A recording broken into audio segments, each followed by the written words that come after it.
Boa noite, gente.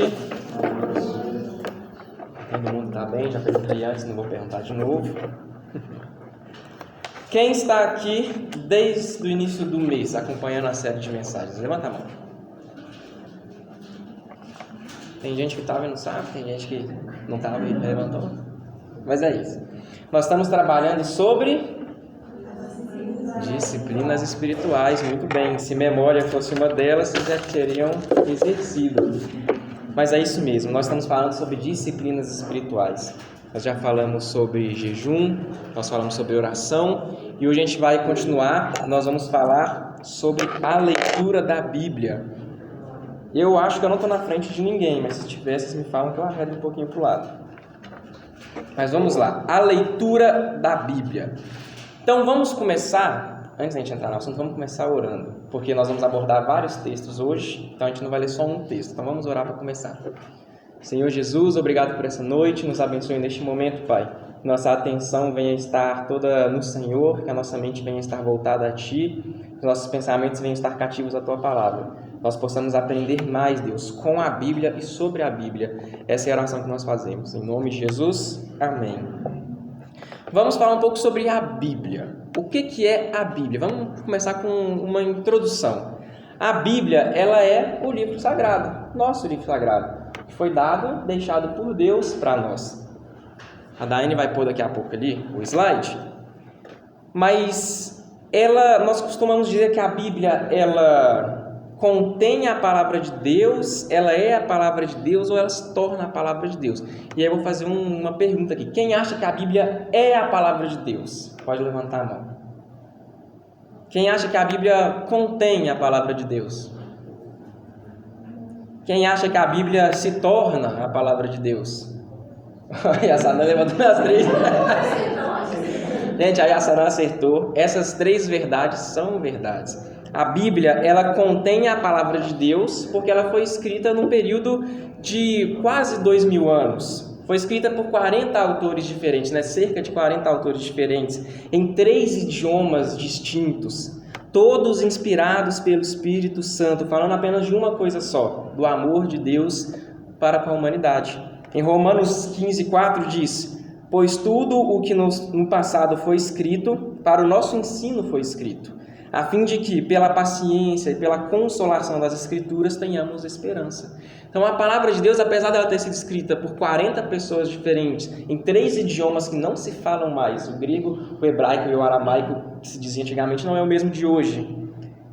E num contexto de mais de 1.600 anos, ainda assim é uma palavra viva que fala aos nossos corações. Por isso que ela contém a palavra de Deus. Mas a gente também fala que ela é a palavra de Deus, porque apesar dela ter sido escrita por homens, foi inspirada pelo Espírito.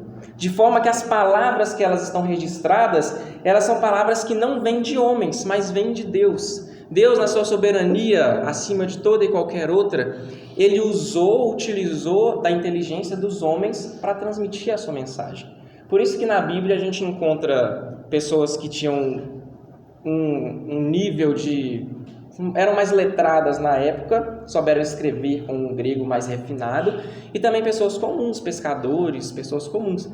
Mas apesar disso, cada um com a sua característica foi inspirado pelo Espírito Santo. Isso mostra como que Deus é bom, Ele respeita a individualidade de cada pessoa, mas Ele não deixa de falar o que Ele queria. Então, por isso que a Bíblia ela é a palavra de Deus. Em 2 Timóteo 3,16 diz: toda a Escritura é inspirada por Deus e útil para o ensino, para a repreensão, para a correção, para a educação na justiça. E também nós falamos que a Bíblia ela se torna a palavra de Deus. Como que a Bíblia se torna a palavra de Deus?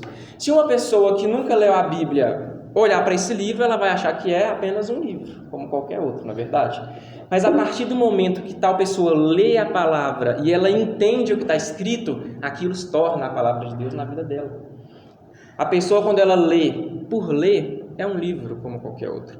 Mas quando ela lê e se atenta aos detalhes e Deus fala ao coração dela e ela é transformada, aquilo é a palavra de Deus, é poderosa, transforma a vida das pessoas. Amém? Até aqui tudo bem? Então ela contém, ela é e ela se torna. E tem até um versículo aqui, 1 Tessalonicenses 2,13. Temos mais uma razão para incessantemente dar graças a Deus. é que ao receberem a palavra que de nós vocês ouviram, que é de Deus, vocês a acolheram não como uma palavra humana, e sim, em verdade, a palavra de Deus. Ou seja, Paulo está dizendo aqui, quando eles receberam a palavra do Senhor, eles não receberam apenas como um ensino humano, mas como de fato era a palavra de Deus transmitida de um para o outro. Então, quando nós falamos da Bíblia, nós não estamos tratando de um livro qualquer, um livro de sabedoria antiga, um códex, igual existem por aí, mas sim, a gente fala sobre a palavra de Deus, poderosa, eficaz, viva, transformadora. Uma palavra que existe há gerações, não muda o seu conteúdo, mas ela muda aquele que lê ela. A Bíblia não muda, mas ela nos muda, ela muda o nosso coração. Então, quando nós vamos ler a Bíblia, nós devemos ter, claro, reverência e respeito pelo que nós estamos lendo, porque dela procedem os ensinamentos da vida, ensinamentos práticos para a nossa vida diária, um manual de Deus para nós vivermos o nosso dia a dia, como nos achegarmos a Ele. Olha que interessante, a Confissão de Fé Batista de Londres, do ano de 1689. A Sagrada Escritura é a única, suficiente, correta e infalível regra de todo conhecimento, fé e obediência. Ou seja, nós não estamos falando de um livro como qualquer outro.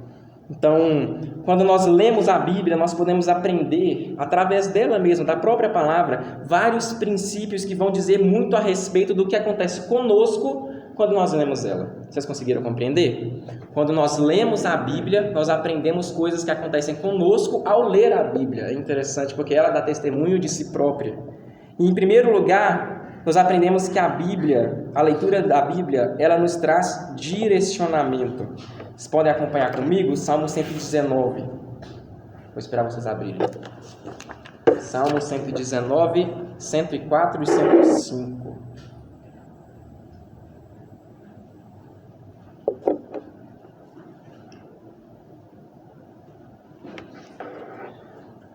Quem achou diz, achei.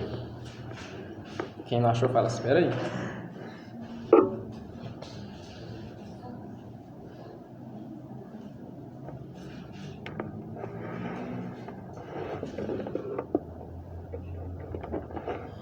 Vamos lá. Através dos teus preceitos consigo entendimento. Portanto, eu odeio todo falso caminho. Tua palavra é uma lâmpada para os meus pés e é uma luz para o meu caminho. Então, no Salmo 119, nós podemos aprender que a palavra de Deus ela vai nos trazer direcionamento. O salmista, no versículo 104, ele diz, através dos teus preceitos eu consigo entendimento. Portanto, eu odeio todo falso caminho. Ou seja, quando nós estamos firmes na palavra de Deus, quando nós meditamos na lei do Senhor, podemos alcançar o entendimento. Somente através da leitura da Bíblia nós encontramos o entendimento. Então, de fato, no mundo existem várias filosofias, existem várias vertentes do pensamento humano, mas nenhuma delas é capaz de nos dar a vida eterna.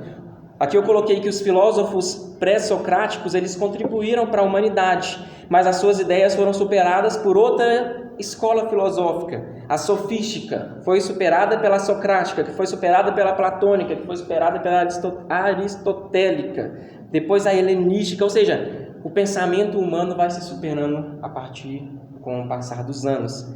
Mas nenhum deles foi capaz de levar o homem à salvação. Nenhum deles é capaz de dar ao homem alívio para a sua alma, esperança no futuro. Por mais que sejam dignos de nós estudarmos e entendermos, mas não são capazes de transformar uma vida de uma pessoa. Então, nós podemos chegar à conclusão de que somente através da palavra de Deus que nós chegamos ao entendimento. Mas esse entendimento de quê? De que nós chegamos a tal entendimento? Por que diz? Vocês chegam ao entendimento, mas de quê? Eu separei pelo menos 3 entendimentos. O primeiro, Deus nos ama, João 3,16, porque Deus amou o mundo de tal maneira que deu seu Filho unigênito, para que todo aquele que nele crê não pereça, mas tenha a vida eterna. Então, o primeiro entendimento, Deus nos ama. O segundo entendimento que nós chegamos ao ler a Bíblia, somos todos pecadores. Olha só, Romanos 3,23, pois todos pecaram e carecem da glória de Deus. Ou seja, Deus nos ama, nós pecamos. E por fim, Deus nos concede o perdão. Efésios 1,7, nele temos a redenção pelo seu sangue, a remissão dos pecados, segundo a riqueza da sua graça. Ou seja, só de ler a Bíblia nós chegamos a 3 entendimentos primordiais do homem. Para o que ele foi feito, ou seja, para amar a Deus e ser amado por Deus. Qual a nossa atual situação? Pecadores, merecedores da ira, mas por fim, a esperança. Deus nos concede o perdão. Esses três entendimentos nós alcançamos através da palavra de Deus. E através dela nós alcançamos a renovação também na nossa mente. Uma vez que agora não temos mais a consciência de pecadores, de pecados, mas uma consciência de filhos amados de Deus, nós somos então levados a compartilhar do mesmo posicionamento do salmista. O salmista ele finaliza o versículo 104 dizendo: portanto, eu odeio todo falso caminho. É interessante a gente analisar essa seção com muito cuidado, porque quando o salmista diz que ele odeia todo falso caminho, ele não está dizendo que ele tem um ódio cego, uma ira, uma raiva por todo falso caminho, mas ele está dizendo que o seu ódio ele é fundamentado na palavra. Ele tem um ódio com um falso caminho que leva ao erro, que induz a errar. Por isso que ele odeia aquele caminho, mas ele se compraz no caminho do Senhor. Ele diz, através dos seus preceitos consigo entendimento, ou seja, por meio do estudo e da obediência da lei de Deus, ele desenvolve esse discernimento espiritual. A palavra que nós lemos aqui, odiar, é uma palavra que ela vem do hebraico escrito sané. Sané significa detestar, ser hostil a tal coisa, rejeitar com aversão. Então ela é usada para uma aversão moral, uma aversão espiritual. Você olha para aquilo e você não se sente parte daquilo. Então, quando o salmista diz, eu odeio todo falso caminho, ele se sente à parte, ele não faz parte daquilo. O caminho dele é outro. O falso caminho se refere a toda rota de vida que contradiz a verdade de Deus e conduz à idolatria, que conduz ao engano, à perdição. E, por fim, após encontrar o entendimento da palavra, passar a odiar o caminho falso, o salmista ele chega ao versículo 105, que é o mais famoso. Ele diz, tua palavra é uma lâmpada para os meus pés e luz para o meu caminho. Então, após todo esse entendimento, após refletir sobre a profundidade do saber, o salmista então, ele afirma com convicção que a palavra de Deus é uma lâmpada para os nossos pés, uma luz para o nosso caminho. O que a lâmpada faz? A lâmpada ilumina por onde nós temos que ir. Ela nos guia em direção a um caminho seguro, a um local que nós não vamos cair no buraco, não vai cair em qualquer lugar.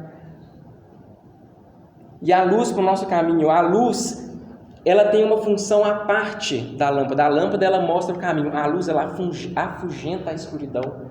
Então, quando nós lemos a palavra de Deus, nós temos a noção do caminho para onde a gente tem que ir, o caminho de salvação, o caminho do nosso Deus, mas, ao mesmo tempo, o próprio Jesus, que é a luz do mundo, ele vai afugentando as trevas do caminho.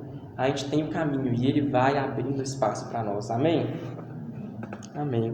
Quando confiamos na palavra de Deus e na sua lei meditamos, nós podemos caminhar tranquilos e confiantes, porque o Senhor vai à nossa frente. Ele afugenta a escuridão, ele dissipa as trevas, ele traz clareza aos nossos pensamentos.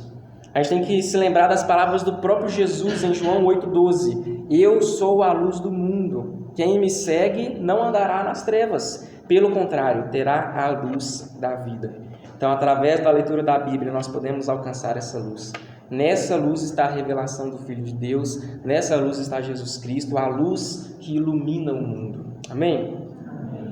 Em segundo lugar, nós aprendemos que a leitura bíblica, ela confirma a nossa identidade. Em 1 João 2,14, se vocês puderem abrir comigo.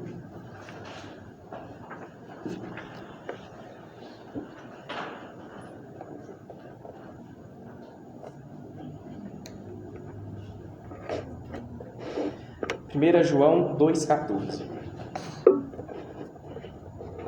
diz o seguinte: filhinhos, escrevi a vocês porque conhecem o Pai.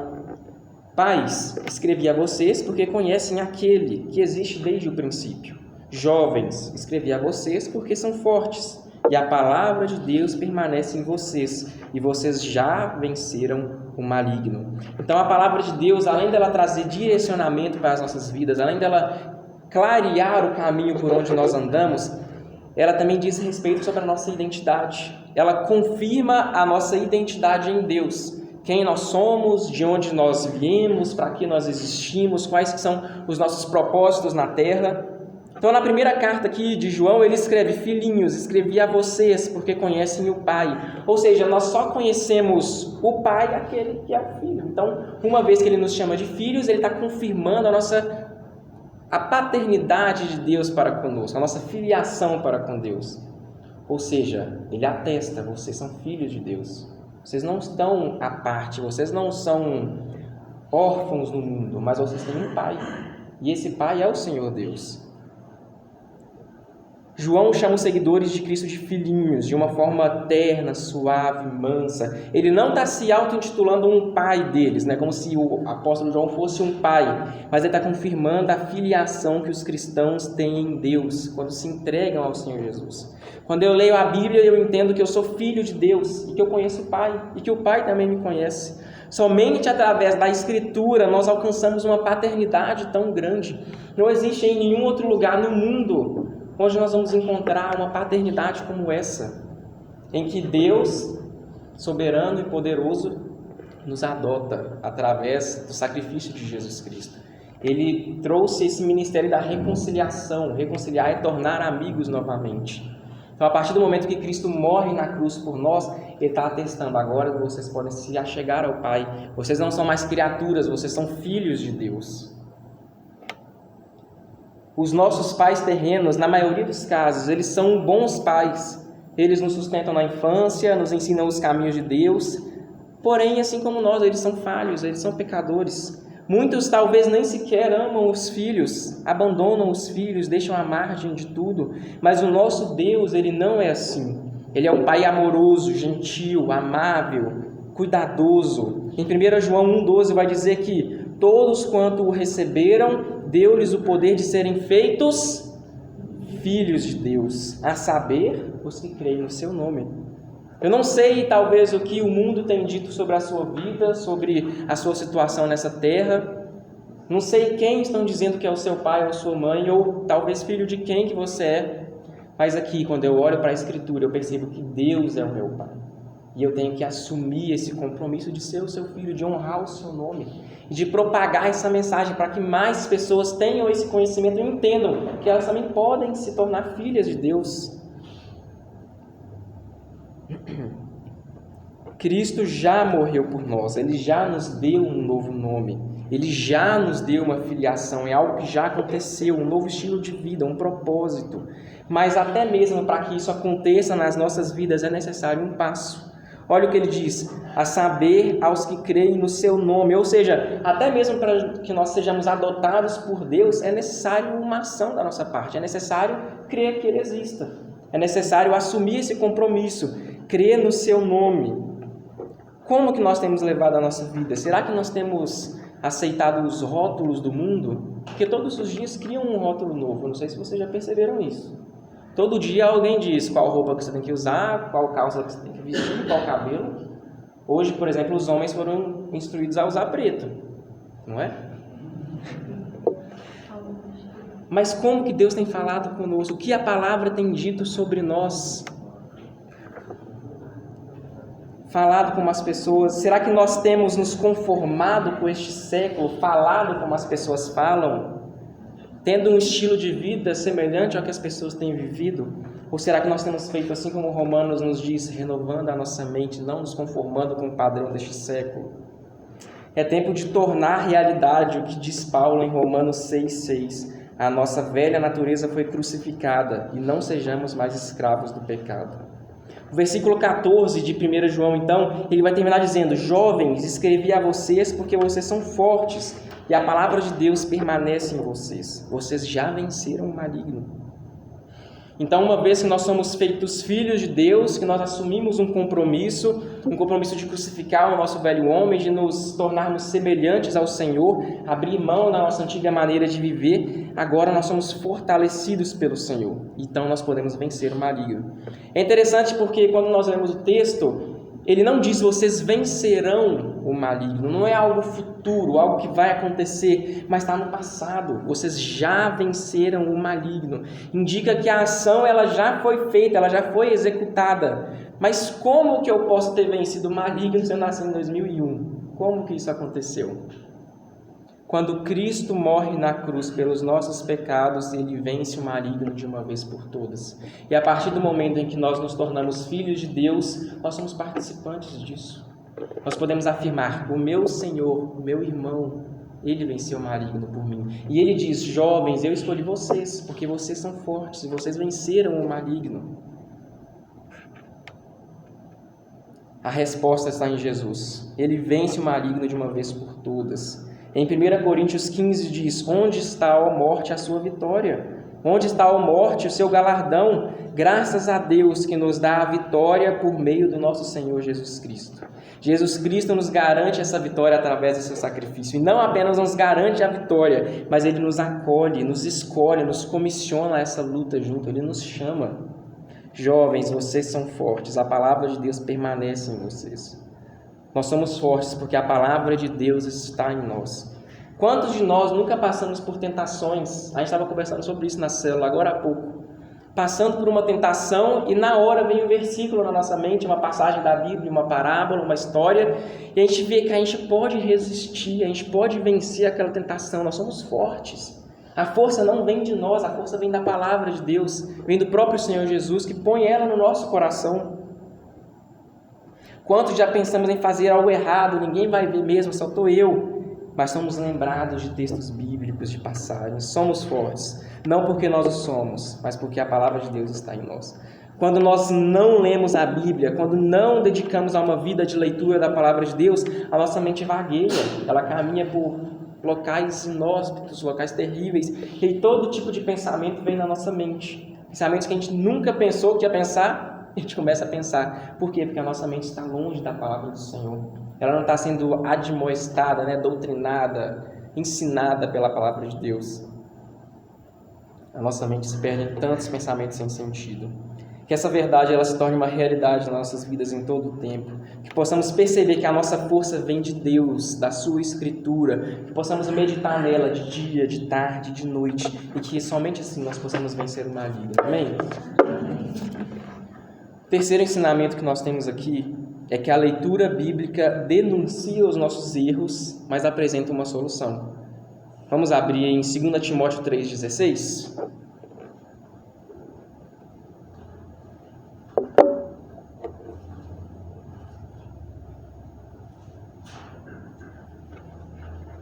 A gente já leu no início, mas vamos ler de novo.